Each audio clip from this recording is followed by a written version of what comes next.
A very pleasant good afternoon to all of our viewers, and welcome again to another edition of Let's Talk. Today we are culminating the discussion on NCDs. We are grateful for all of the very wonderful comments that we have received from our viewers. And it just tells us that the discussion has been meaningful. We are going to be going back today to, I may want to call this part 2 on the discussion of obesity and overweight. There was some unfinished business we had back then. And, you know, we can never have enough time in 1 hour to address all the areas. And what we seek to do is to provide insights and to give awareness so that as you listen, you are informed, you know where to get information, and more importantly, how to apply principles so that you can live a healthier life. So again, welcome to Let's Talk and to the final in the series on NCDs. Let's bow our heads for prayer. Father, be with us as we go into today's discussion. Grant us your peace and your grace in Jesus' name. Amen. With me today, we have, as per usual, week by week, we have Dr. Monica Osborne. We are delighted to have you with us, Monica Osborne Stevens. Let me get it right before I get myself in trouble. We really want to thank you for being on Let's Talk 5 weeks in succession. Is a significant commitment, and we do appreciate it. Welcome to this final broadcast on NCDs. Thank you, Pastor. Excited to see you again, but thank you for having me. Also, for 5 weeks running, we have Miss Charity Dublin, our nutritionist, and I think a lot of people are going to be talking nutrition these days. Many of you commented how insightful her contribution has been. Welcome and thank you so much, Ms. Dublin, for making that tremendous sacrifice to be with us for 5 weeks in succession. Thank you so much for having me. Good afternoon, everyone. And back with us today is Dr. Belle Jarvis. Delighted to have you with us, our pediatrician. You are going to be giving us some good stuff today again. Children are so very important. Yeah. I preached about children today. We're delighted to have you. Welcome back. Thank you so much for having me. Happy Sabbath, everyone. Happy to be with you 2nd week in a row, and happy that I'm able to join such an esteemed panel this afternoon. Amen. Amen. So, we want to get right into our discussion because, as all of us know by now, 1 hour goes by very, very quickly. I like to say that this 1 hour between 3 and 4 on Saturday afternoons is the fastest 1 hour on the clock. But let's go. We want to begin this afternoon with a brief review of sorts. In our last discussion on obesity and overweight, we noted that while these two terms are related, they mean different things. We also learned that it is important to regularly check your BMI, body mass index, as this can tell you if you're overweight, if you're obese, or if you're normal. Dr. Stevens, can you quickly refresh our minds on these matters? Okay, sure. Thank you, Dr. Greene. Very good questions to start off with. Okay. The World Health Organization define overweight and obesity as abnormal or excessive accumulation of fat that presents a health risk to the individual. And one of the ways in which we go about screening overweight and obesity is by using the BMI, the body mass index. And it's basically a measurement that helps us describe whether a person is underweight, they're healthy weight, they're overweight, or they are obese. And a couple of weeks ago, when we started talking about that, we said that in order to calculate the BMI, you have to divide the person's weight in kilograms by their height in meters squared. And I remember also saying, because I could feel some persons panicking about the math, you could just take your phones, go to Google and type in BMI calculator, And then you put in your figures, your height and your weight, and then you will get a number. When you get that number, I want you to look at it. If it's less than 18, it means that you are underweight. Between 18 and 25, you are normal weight. Over 25 to 30, you are overweight. And anything over 30 is considered obesity. And over 30 is broken down into 3 classes: class 1 obesity, class 2, and class 3. Class 1 obesity is between 30 and 35. Class 2 is between 35 and 40, and over 40 is considered morbid obesity, really. And another way, if you're home and, oh my gosh, I don't have any data on my phone now, listening to you guys on the radio, you could just grab a tape measure, put it around your waist, just above your umbilicus, and you could measure what we call the abdominal girth, because the amount of fat in the abdomen significantly contributes to your health status. And so when you have truncal obesity, if for a male over 40, that's obese, and over 35 for a non-pregnant woman, that is considered obese as well. I sometimes, I observe that it does appear that belly fat seems to be very troubling for lots of people. Mm-hmm. And there are some people who otherwise look pretty okay, but then you can see that there is, what you call it, truncal obesity. Yes. It's a challenge. It appears to be very easy to put on and very difficult to take on. That's correct. All right. So you said that if they have a tape measure at home, they can grab it, but you didn't quite say what the tape measure is going to tell them. So yes, it's going to tell them whether or not they're obese. If they measure their belly girth, the abdominal girth, if it's over 40 for a male, that means that individual is obese. And if it's over 35 for pregnant, non-pregnant female, then that is also considered obesity. Because most of the fat, when anyone gains weight, the majority of the fat goes to the abdomen. If it goes to the hips, you are safer. Once it starts piling on the abdomen, it increases your chances of having those NCDs, the same diseases that we have been talking about. All right. Thank you so much. I had a few persons tell me that, they checked the BMI calculator and they were a bit surprised by the findings. So one can be assuming that things are okay. Yes. It's important to check it out. Well, let's roll on. Sister Dublin, you shared that it is important for us to correctly read our labels. I believe this is important to our discussion today. So can you remind us what to look for on these labels? Okay, sure. So we're going to do a very quick crash course in label reading. The first thing that we want to do is we want to check the serving size and the number of servings that each package contains. The reason for this is because I'm sure many of you may have been sitting down in front of the TV and you have a bag of chips or popcorn or whatever it is, and we're just munching, and then suddenly at the bottom of the bag and there's just crumbs left. And you would have eaten that entire bag, which may have contained 2, 3, 4, 5 servings. So the first thing that we have to do is we have to take a look at the number of servings that the package contain and what exactly a serving is. Now, it doesn't mean that you can only have 1 serving of the food. Of course, we can have multiple servings. It is just going to help us put everything else into context.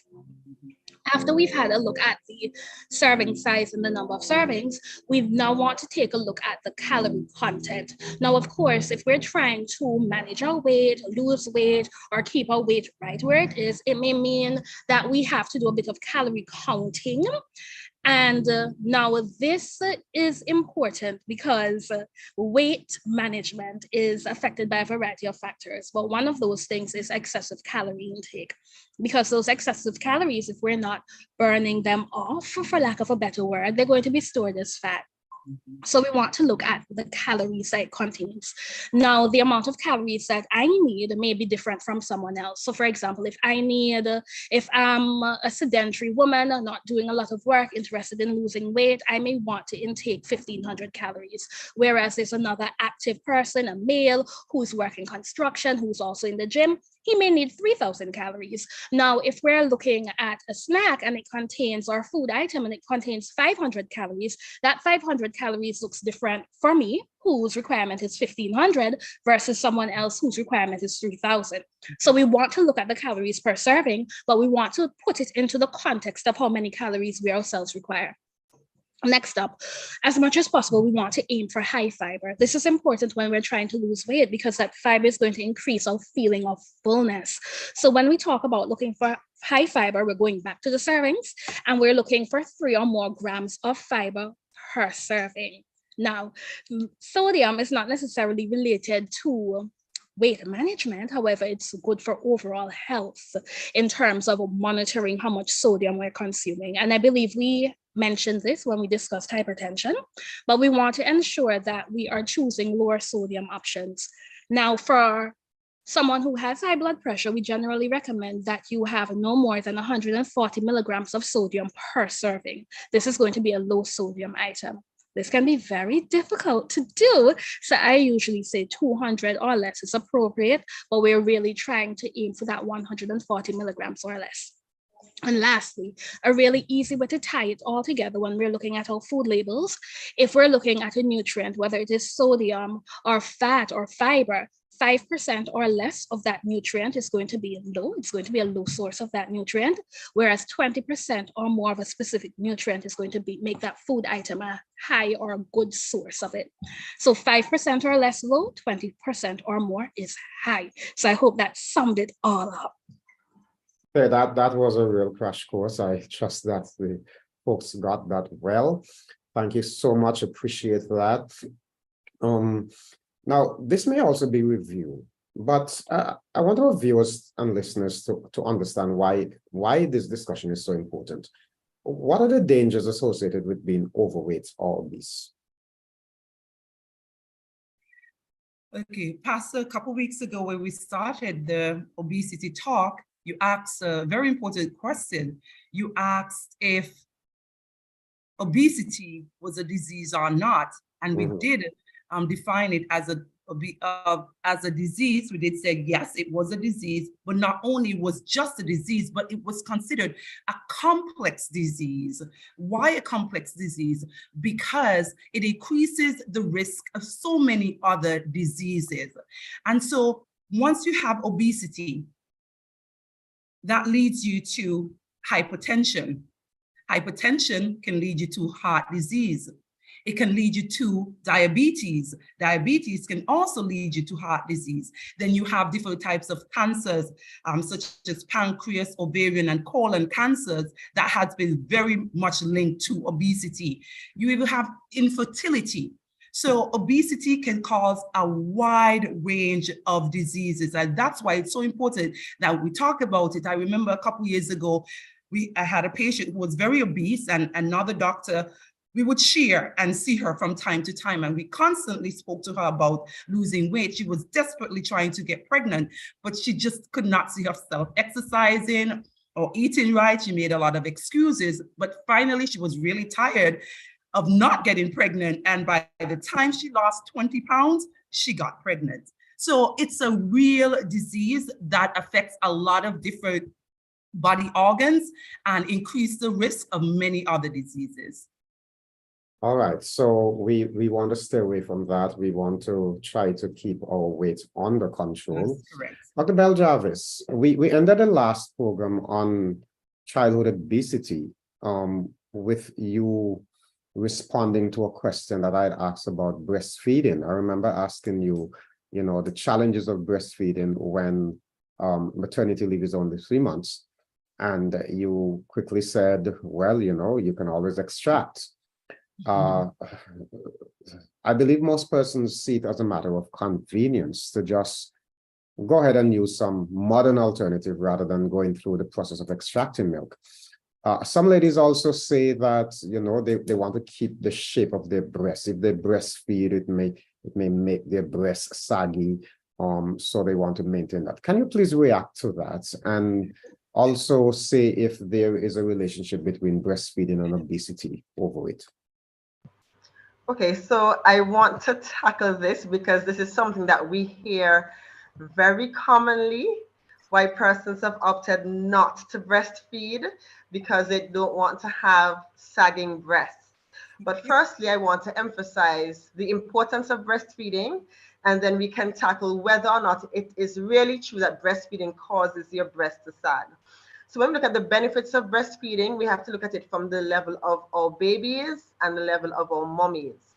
So as it relates to our babies, we have improved or increase in IQ, your intelligence quotients. So these children do better in school, improved eye health, improved hearing, decreased hospitalizations as it relates to infections, not only respiratory or infections that affect the lungs, but also diarrheal diseases, so loose stools. Breastfeeding helps to reduce those rates of infections as well as the hospitalizations because of those infections. Breastfeeding helps to reduce the rates of hypertension, diabetes, and cancer in our children, especially as they move on toward adolescence and adulthood. It also helps to reduce the rates of obesity. As it relates to mommy and baby increased bonding. Mommy improved mental health, so it reduces the rates of postpartum depression. It also helps to get the uterus or the womb back to its pre-pregnancy state. And mommies, if you want to get back that shape that you had previously, breastfeeding is definitely the way to go. I did say last week that the brother Elder Jarvis or Brother Jarvis is very happy because I'm still very much a breastfeeding mom. But as it relates to obesity, this has been significantly discussed. Why does breastfeeding help to reduce the rates of obesity? One, we look at the fact that you have what is called responsive feeding. So when a baby breastfeeds, a baby feeds, and when the baby is full, the baby comes off of the breast. When we tend to offer the bottle, we look more at volume and scheduling. And so our thought process is, I'm going to give the baby, and if the baby must take all of the feed. If a baby takes half of a bottle, a mommy is not usually very happy. So you end up now with a baby feeding, not merely to satisfy appetite, but more so to complete a meal that we think is appropriate for them. So that's one thing. So we move from responsive feeding, as I said, to more feeding by schedule and by volume. The second thing is, with breastfeeding, the baby gets the appropriate amount and is less likely to overfeed. The third thing is, everything is appropriately distributed within the breast milk, appropriate for your baby. You have no need to worry about the baby getting protection in terms of antibodies, in terms of the appropriate calories, in terms of the right amount of water. What we tend to do when we don't breastfeed is give additional things because we think the baby is not satisfied. And then lastly, we spoke about the microbiome the last time. That is basically the presence of good bacteria within the gut that helps to appropriately digest food and prevent obesity. Breastfeeding is thought to lead to that right environment within the gut, thus reducing the rates of obesity. And so it has been found for babies who breastfeed exclusively for at least 3 months, although our recommendation is exclusive breastfeeding for 6 months, that they are less likely to be obese in the first year of life. So when these babies are seen again at 12 months, then we recognize that they're less obese compared to their counterparts who were not breastfed exclusively for the first 3 months of life. And I've given our local data. When babies are discharged from our hospital, 85% of them are exclusively breastfed because we do have other medical indications why baby may not be able to breastfeed. But by the time they reach the 6 months and we see them again, only 25% of our babies are exclusively breastfeeding. And we did speak to the fact of the impact of culture, community, grandparents, etc. Now, the million-dollar question, Dr. Greene. But before you go to that million, before I get to that million-dollar question, I know Dr. Monica Osborne Stevens is waiting anxiously because we had a very interesting discussion about this last week, but let me hear you, Pastor Greene. Yeah, now you just mentioned a whole lot of things that Whole lot. breastfeeding does. I almost want to be a baby again. You Oh, know? yes. It is very beneficial, Pastor Greene, and I think one of the reasons why persons may not go that extra mile to breastfeed their babies is because they don't recognize the benefits. You see that whole issue of immunity and passing appropriate protection from mommy to baby, we can't underestimate that. The whole issue of intelligence, we can't underestimate that. And protection in the future from NCDs, we cannot underestimate that. Breast milk is actually thought to be liquid gold. It is referred to internationally as liquid gold because it's like a gold mine in terms of the protection that it gives, not only in the period of childhood, but also as you move over to being an adult. All right. Now, I mean, this is very good stuff, and I trust that the ladies who are childbearing age are giving attention to that, because as you know, we can't go back to being babies again. But I also heard you say that the mother benefits so much. Imagine that, it helps in the mother going back to her normal weight and that kind of thing. So pretty good stuff there. But please go on to the $1 million question. Yes, and I should also add, when we mixed feed, so some persons say, okay, I'm going to breastfeed, but I'm also going to give formula. Giving mixed feedings can also be something of concern because it can increase the rate of infections affecting the gut. Okay, what we call necrotizing enterocolitis. Itis means inflammation. It can refer to infection.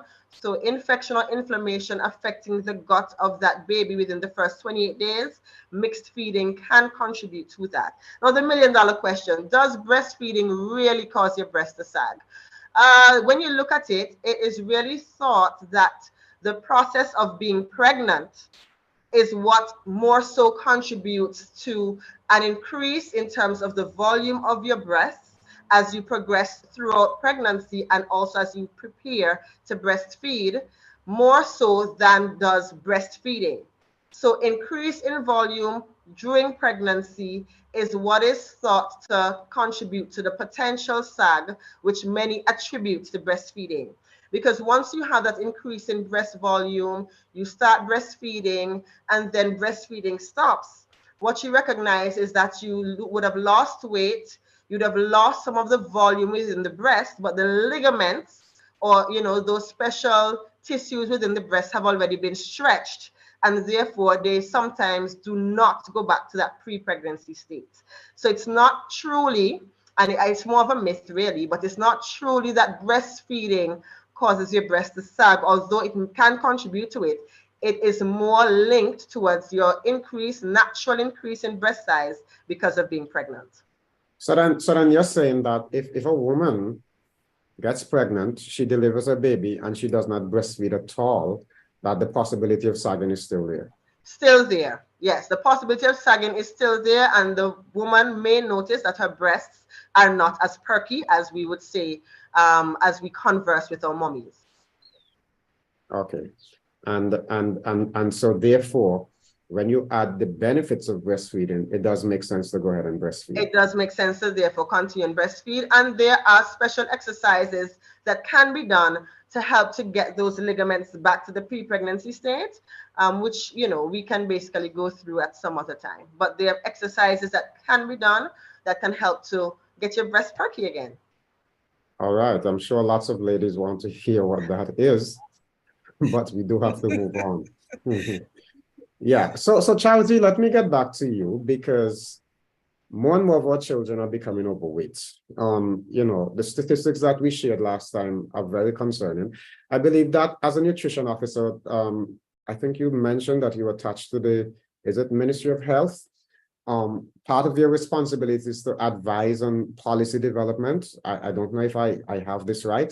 I hope I do, but whether or not that is the case, is it not time for us to be more proactive? And when I say for us, I'm talking about the Ministry of Health in terms of, whichever regulating body they may be in the government, because there are some things that children cannot do.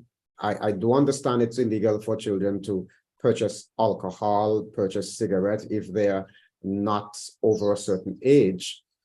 Shouldn't we seek to put policies in place to make it difficult for children to have access to those foods that can harm them? So that's an excellent question. This is, I think, the fourth time for the month that I've been asked a very similar question in a public forum, and I have to tread very carefully. But yes, it is definitely time for us to be more proactive. And I'm so happy that these discussions are taking place. I'm so happy that the public is interested in this, because we know that implementing policies that target the food environment are a fantastic place to start when it comes to tackling childhood obesity and NCDs. There is a big buzzword that we often hear, and that is obesogenic environments. So these are environments that are going to be promoting behavior that leads to obesity. So we're talking about communities where it's easier for children to access foods that are high in fats or salts, or they don't provide opportunities for physical activity, safe opportunities for physical activity, so courts that are not well lit or safe. We also want to look at schools. So schools that ensure that children don't have access to these foods, ensure that children have access to mental health support, to ensure that children have access to physical activity.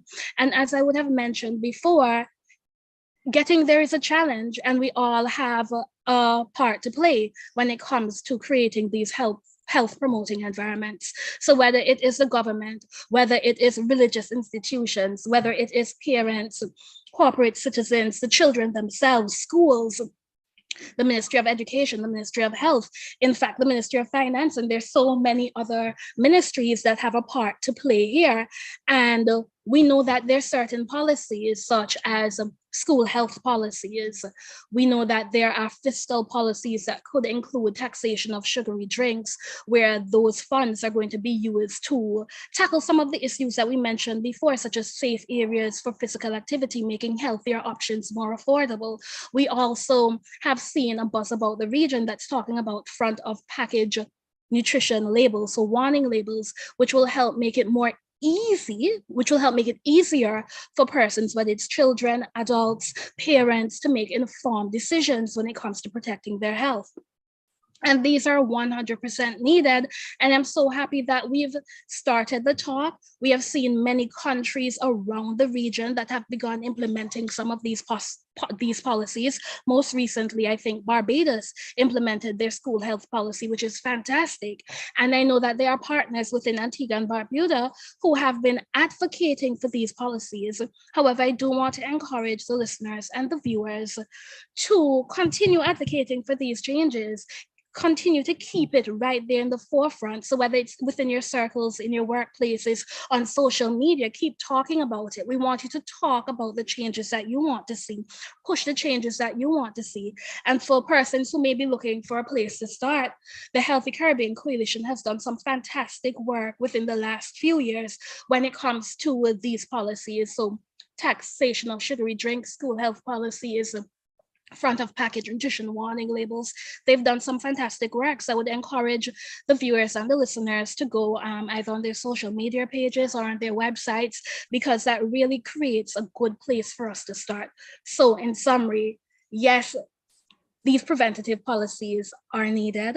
And yes, we have a long way to go, but it is possible, because we have seen across the region that countries have started taking steps to implement these policies. My observation as I move about the place is, you see these individuals, I suppose they will argue that they are seeking to make a living for themselves, but outside of so many schools, these trays with all of these fantastic, very inviting things that are really not good for the children. And I know of instances where we have approached the government to say, listen, we need some regulations here, and the response is, it's a public domain, so we can't do anything about it. Now, that to me is a little disturbing, because at the end of the day, you're going to come back and you're going to say, well, the health effects is so much, and it is costing the government when all these people get sick. So why not just go ahead and put policies in place? If it's a school, say we can't have anybody selling in front of our schools these particular items, as the case may be.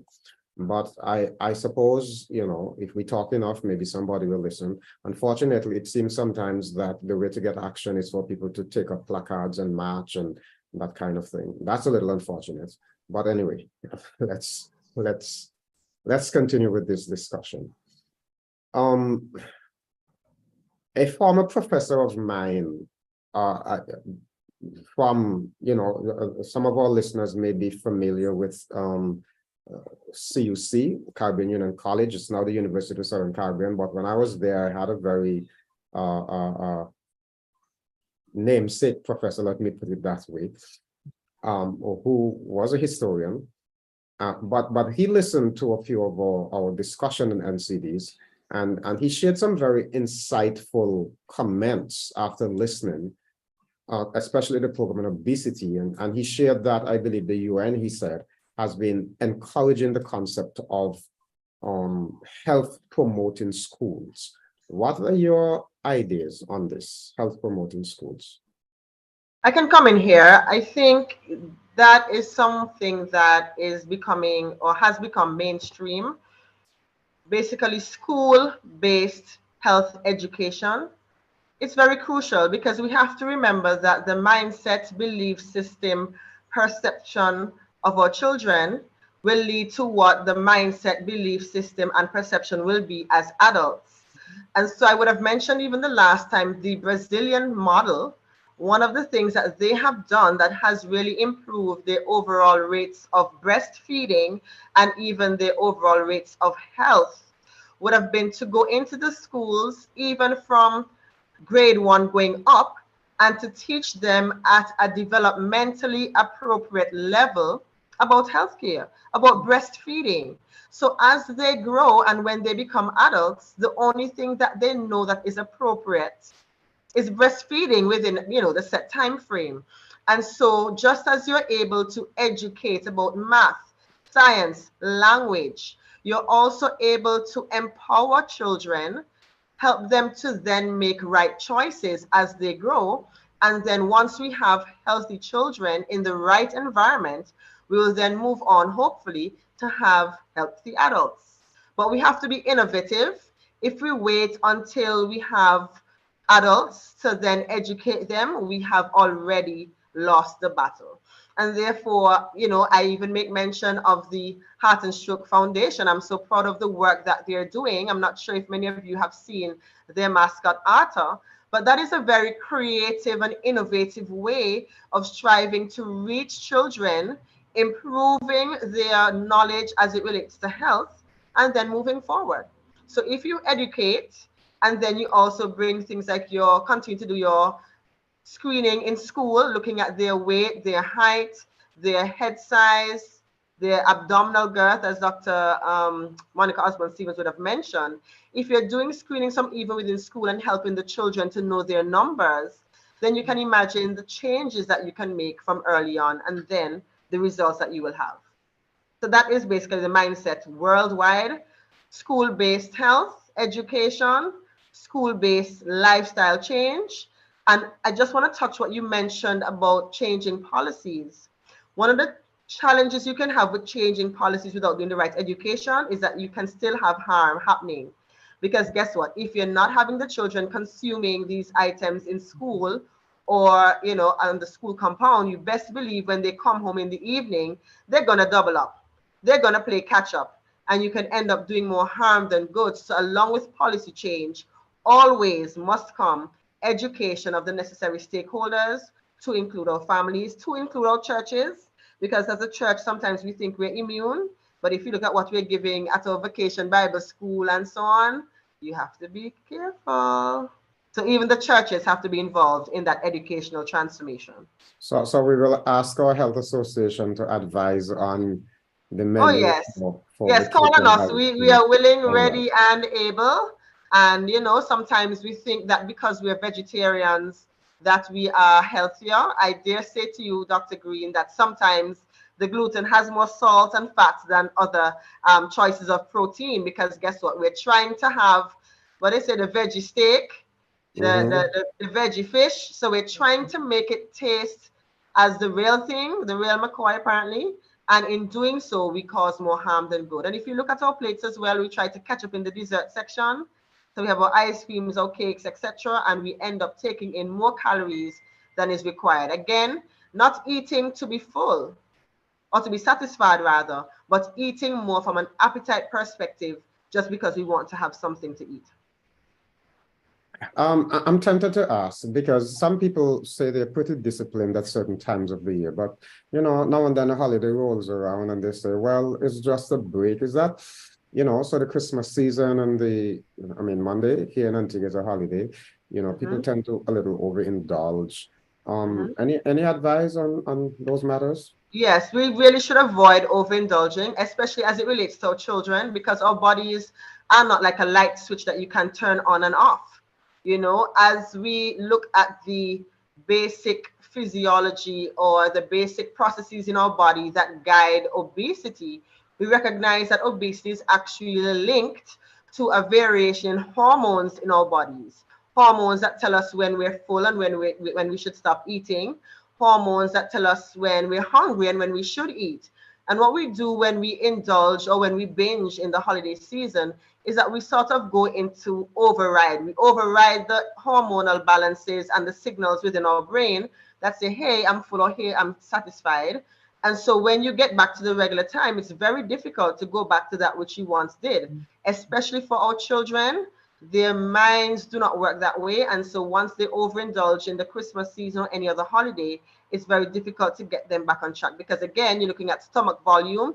Your stomach has been stretched and it has then become accustomed to getting a particular volume, as I spoke with our babies, as opposed to eating just when hungry. I don't know about you, Pastor Greene, or other panelists, but sometimes we eat just because food is there, not because we're hungry. Somebody comes along with pizza. We've already eaten for the evening, but the pizza looks and smells oh so good, and we indulge. Again, overriding that balance within our body and leading us then into a very precipitous area. I want to ask, Dr. Stevens wants to say something. Go ahead, Dr. Stevens. If I can say, excellent point, Dr. Bill Jarvis. I want to just add something here, because what happens, sometimes we're eating well, everything is going good, and a holiday comes up and we overindulge. And what happens, especially when it comes to the sugar is very addictive. It has happened to me. Lots of my patients has complained. So I stopped taking sugar in my tea. I have not been consuming a lot of sugar for months. And then the Christmas season rolls around and I start having some cake and some ice cream. Then I realize the next day I want some more, and then I want some more, and I want some more. And then it's 3 weeks in and I still haven't gotten back to my no sugar, because once you start breaking that mold and introducing the sugar again, the addiction cycle restarts, and then you have a problem trying to break that cycle again. If I may add? Yes. So in addition to what Dr. Bell Jarvis and Dr. Osborne Stevens would have mentioned, I want to encourage us to look at it when it comes to how we eat. Bear in mind that from a holistic nutrition perspective, food is more than fuel. So food is, as you mentioned, our holidays is how we celebrate birthdays and anniversaries. It's tradition. It's how we pass on certain cultural traditions. And yes, it is fuel, it is nutrition. So we want to bear in mind that yes, we can celebrate holidays and have our cultural foods or have our traditional foods, but one thing that we want to practice is mindfulness, because as would have been mentioned before, sometimes, as we say colloquially, we get away in the food. And that's something, as much as possible, we want to try to minimize. So yes, if you're going to have the cake, you're going to set your boundaries and you're going to know, I'm not going to have the cake and the ice cream and still eat all of the carbs and still drink all of the juice. Because you can have your cake and eat it too, yes, we can't eat everything else along with the cake. And for our children as well, one thing that I often promote is whether it is with desserts or even the foods that we're having at the table, we don't necessarily want to villainize a certain food because these can lead to certain restrictive behaviors later on in life. So what we do want to do is, as I'm sure I've mentioned before, because when I speak to parents, I would tell them, never force your child to finish all of the plate that's on the food, all of the food that's on the plate, because this is something that can then lead to disordered eating later in life. And then, as Dr. Bell Jarvis would have mentioned, it kind of skews the hunger and satiety cues that we all naturally have. Well, I mean, discussion is getting very interesting, but there's a question here that I want to, I believe this might be for Dr. Bell Jarvis. It's an interesting question.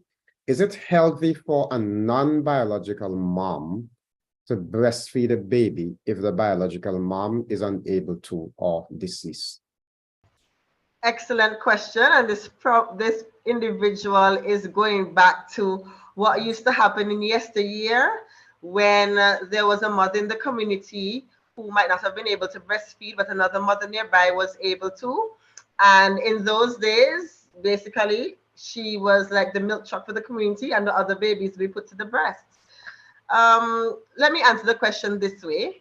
We have what is called breast milk banks. I'm not sure if I would have mentioned it in our last session, but breast milk banks, it's almost like a blood bank.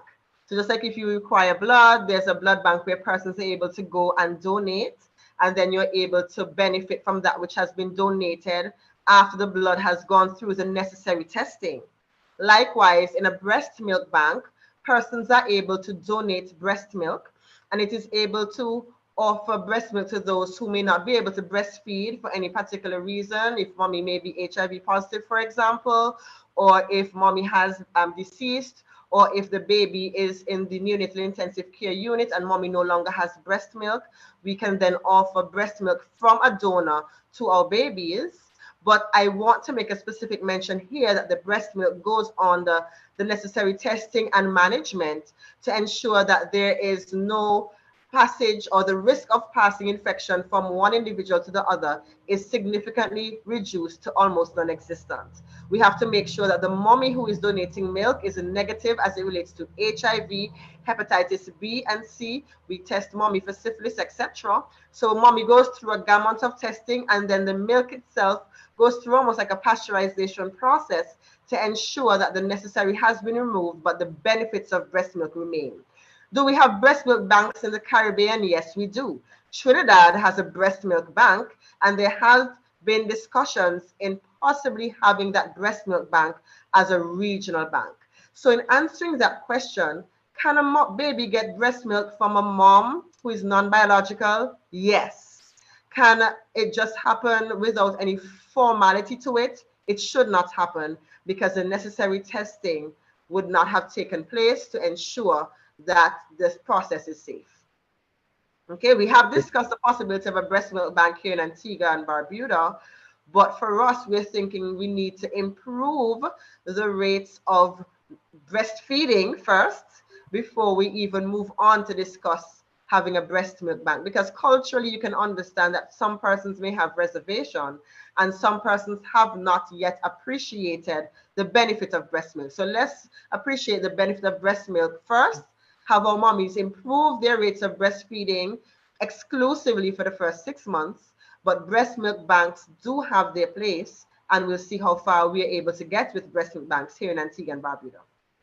So it's you are very common in saying Brazil as well. That's a model that I love to use. Very common in Brazil, and we have so many examples and videos of mommies expressing a lot of milk, almost like bagfuls of milk, just so that another baby can benefit from the power of breast milk. As I said, it's liquid gold, so to whatever extent we have to, we can, but just putting a baby on another mother's breast is not the way to go, because we have to make sure that we first do no harm before we seek to do good.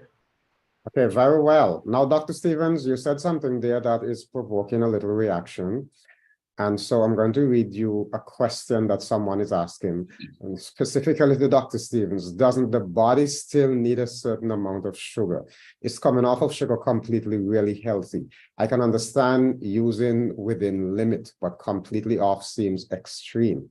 Oh, no. I'm so sorry if that listener or viewer got the impression that I said coming off of it, because, for example, we may not put sugars in our tea, but if we eat a slice of bread, if we eat fruits, if so many other things that we consume have sugar in them. So I was in no wise saying that we should come off of sugar entirely. I was piggybacking off of Dr. Bill Jarvis' point and talking about how sugar overindulgence sugar can be addictive when we overindulge. So it was really to the overindulgence.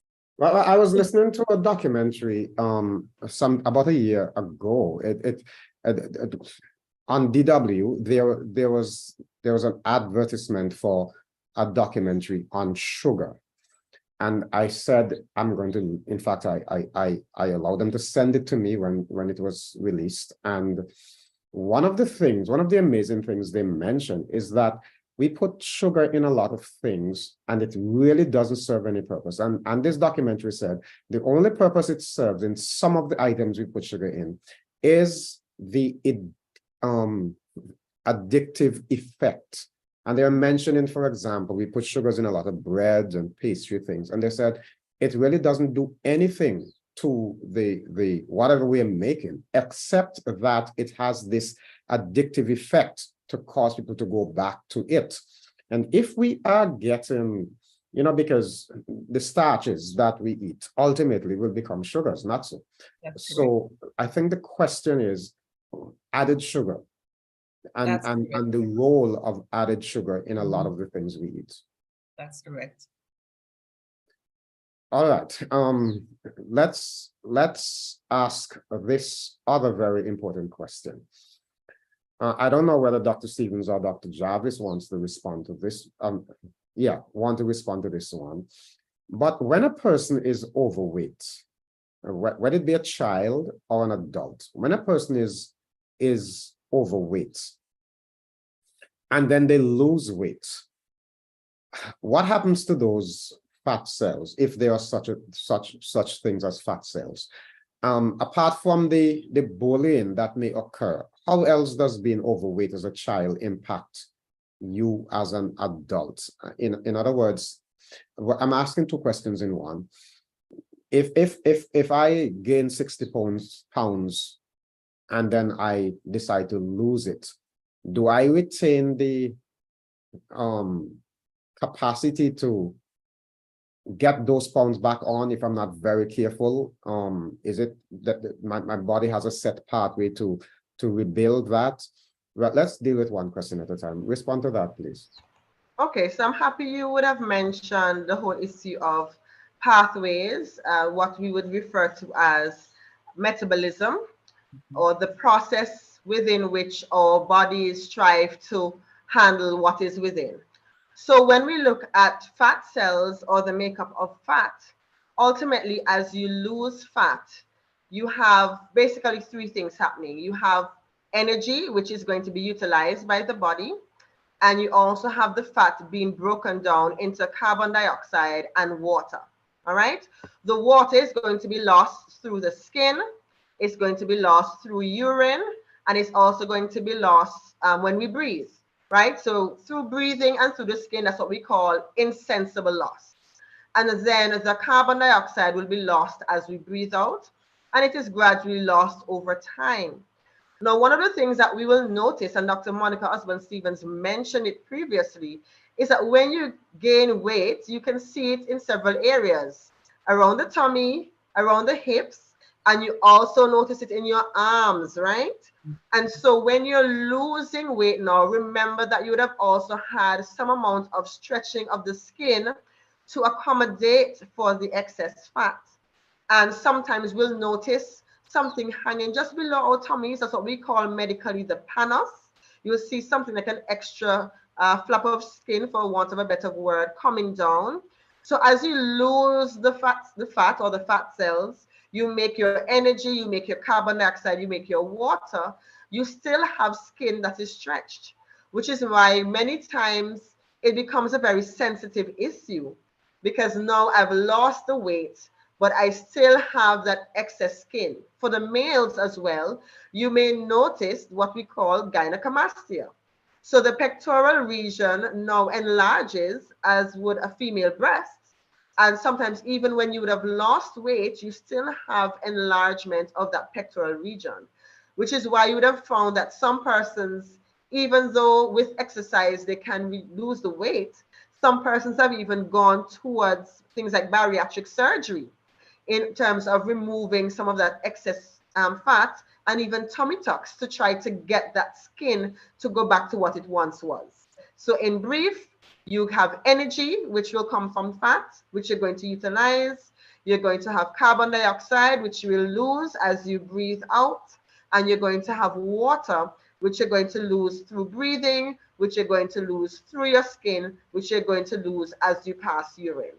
But the concern will be that the skin surrounding those areas of excess fat would have already been stretched, much like the ligaments within the breasts. And so subsequent to weight loss, you can have a challenge with excess skin that has been stretched. And the only treatment for this excess skin is to surgically remove it? Well, you can, I mean, it depends on the extent to which the skin is stretched, because if it is not to that degree, toning exercises have been proven to be very useful in sort of getting that back, that sort of spasticity. But sometimes when you stretch beyond a certain limit, then it's very difficult to sort of snap back. Think of a rubber band, or even, you know, those older belts that we used to have with that elastic. Think of that elastic belt. You stretch it a little bit, you're still able to maintain, you release the belt, it snaps back. But if you stretch it too much past that elasticity, then it sort of loses that ability to come back and stays out of shape, so to speak. So when we get to the extremes, where you're having BMIs of greater than 40, etc., or weights in the 300s and 400 pounds, it is very difficult with that excess skin, and sometimes surgical intervention is required. You know, I'm just thinking that I don't know the psychology in terms of what happens in the minds of people, because I don't think anybody gets from 150 to 340 pounds overnight. And what may be happening when you realize you're no longer 150, but you are 175, and then you're 182, etc. I may be asking you an unfair question, but why do people not stop somewhere along the line, going to their doctors and say, listen, last year I was 135 pounds. Now I'm 175. I'm a little concerned here. I'm putting on more and more weight. What can I do? Is there something that is preventing people from taking these measures? I would, Dr. Bell? Oh, okay. Okay, go ahead, and I can come in after. Go ahead. Let's have this question. Carson, I think I'm glad you used the word psychological, because I think we are underestimating the addiction of sugar and foods on a whole.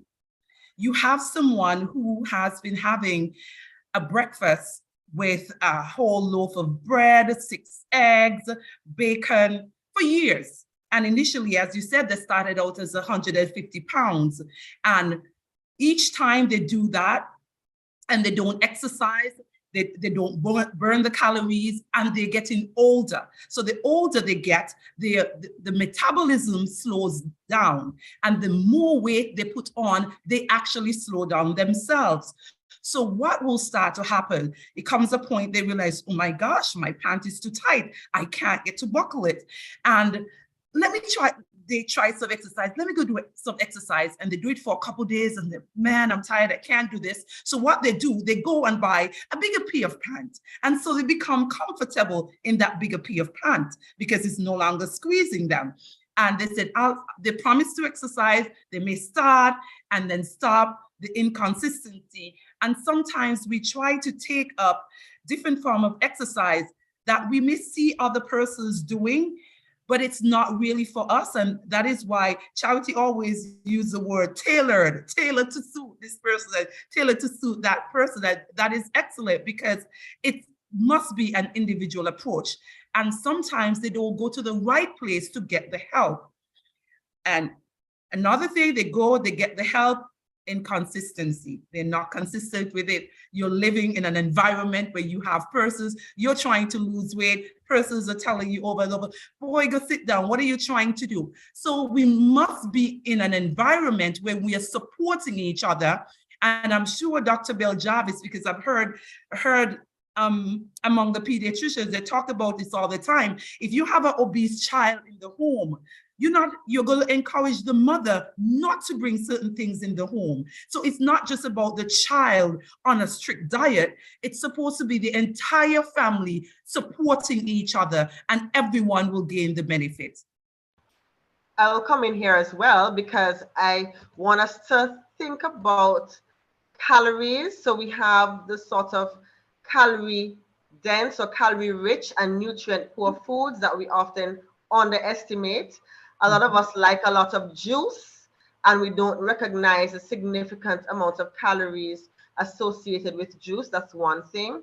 Secondly, we have to look at economy and what has happened since the pandemic as well, because the rates of obesity have actually skyrocketed since the pandemic, where we're now in a more sedentary mode. And I want to even take it further back. We would have spoken to the obesogenic environment as it relates to pregnancy. So what we're not recognizing is that the whole risk of obesity is starting even as you prepare to be pregnant. So we now have a problem with generational obesity, where the environment within which the fetus and the baby ultimately finds him or herself is that which will result in the baby being at high risk of obesity. And then the lifestyle, not being breastfed, introducing juices too early, introducing complementary foods too early, transitions to children who are obese, who will then become obese adults. So we underestimate the impact that pre-pregnancy, pregnancy, and post-pregnancy environments have on our children, which ultimately lead to adults being obese. The other thing is, many persons eat in pain. So if I am depressed, or if for some reason, I'm going through a very difficult time, many persons turn to food as a coping mechanism. And that in and of itself can cause us to spiral. Many persons also have body image issues, which we can talk about at some other time. But it really is multifactorial why we somehow can't seem to get on top of obesity. I'm sure each of us has gained weight that we did not want to gain. And by the time you recognize, you're like, wow. Sometimes persons are saying, you've put on so much weight. And in your mind, you're saying, I can see that. I know that. There's a degree of embarrassment. You feel a little down. And somehow you still find yourself going back to the very thing that you're trying to avoid. So addiction, not recognizing the significance in terms of calories, starting wrong will end up with us ending wrong. And as we said, lifestyle changes within the educational environment, all of these contribute to the challenge that we have today. And go ahead, Charity.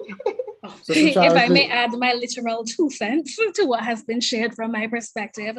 So the first thing is that many persons, and I think Dr. Bell Jarvis would have alluded to this a little bit, many persons, they don't know how much they weigh. So I will often have clients who come in who said, I knew I gained a little bit of weight, but why is the scale saying 315? Like, I don't feel that way. And in addition to that, because of how we are culturally, sometimes some persons don't have a problem with the weight. They say, if I lose weight, people, just this week, I had 2 different persons say that if I lose weight, somebody's going to think I'm sick. They're going to think I'm ill. I'm not going to look good. So there is that cultural and personal component to that. And secondly, which I think is perhaps one of the most important things that we don't talk about often enough, and we don't give enough credit to this, is that change is hard. It is really, really, really, it is extremely hard to make these changes. And I think we need to start there. So what we have is persons who are trying to make really quick changes. They're being overly restricted. They're cutting out all types of things. They're going on, now I'm going to call names, they're doing intermittent fasting, going on the ketogenic diet. They're trying all sorts of things that are not sustainable in the long term. So what you find is that they start off hot, hot, hot, hot, hot. And then 2 weeks later, they can't keep it going. And what happens? The weight comes back on and it brings friends along with it. So they end up weighing even more than they did when they started. And then that leads to that mental health component where you feel depressed and frustrated because for them, you've been doing everything right and it's not working. Nothing is happening. So I think those are the two things for me. One, a lot of persons don't recognize how much they do in fact weigh or how hazardous that can be for their health.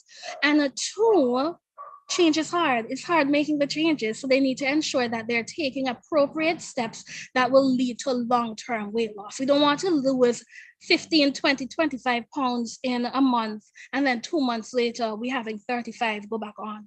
Sustainable, gradual weight loss is what we recommend. Because if it takes you 5 years to lose 50 pounds, that's perfectly fine once we are sustaining that weight loss. Well, and if I may come in here quickly, Dr. Greene, please, I know the time has gone, but two things, and look, the thought's gone out of my mind. One, I can remember now, the whole issue of gaining weight very quickly. We have found, and it has been proven internationally, that babies who start off small and gain weight very quickly, they are at increased risk even than counterparts who start off heavier of things like hypertension, diabetes, and obesity. So we have babies who are being born small for whatever reason. Mommy has high blood pressure. She had diabetes before pregnancy. Baby is born small and everybody's pressuring mommy. And you see the child small, okay, we do that. We try to increase the weight very quickly. That is more dangerous than even starting off as a baby who is born big. That's one thing. We like to see the chubby cheeks. So we try to feed up the babies. You can see the baby small. How you can get the baby big now? So that is dangerous. The second thing that I wanted to say as well, it has been found that those who miss breakfast, they are more likely to have unhealthy eating habits as the day progresses. I want that to sink in, and I had to say it because many of us are skipping breakfast thinking, okay, I'm trying to lose weight, etc. It has been proven that you/I, because I do it sometimes too, we are more likely to eat unhealthily as the day progresses, therefore putting us at increased risk of obesity. So if you're skipping breakfast, please stop because it's not helping you in the long run. Well, I was going to ask Clarity, how often should I eat in the day? But our time has expired. I heard a very interesting discussion the other day. Somebody saying they eat 6 times a day. Somebody saying, no, you should only eat 2 times a day, that kind of thing. And I know that everybody has a philosophy to support their ideology. But our time has expired. They want me to be at the children's match this afternoon. I have to get out. It was a real pleasure sharing with you all on 5 weeks of very informative information on various NCDs. We have not touched all the NCDs. We said nothing about cancer, for example, and those kinds of stuff. But I believe that this was an eye-opener to many persons. And the comments we have received indicate that it was meaningful. I want to express gratitude to all of you for your contribution that you have made to this series. We wish you God's blessings. We encourage you to keep up the good works. And thank you so much. May God bless you. That's all our time for today, friends. We have been over, in fact. And so we hope to see you next week again for another edition of Let's Talk. God bless.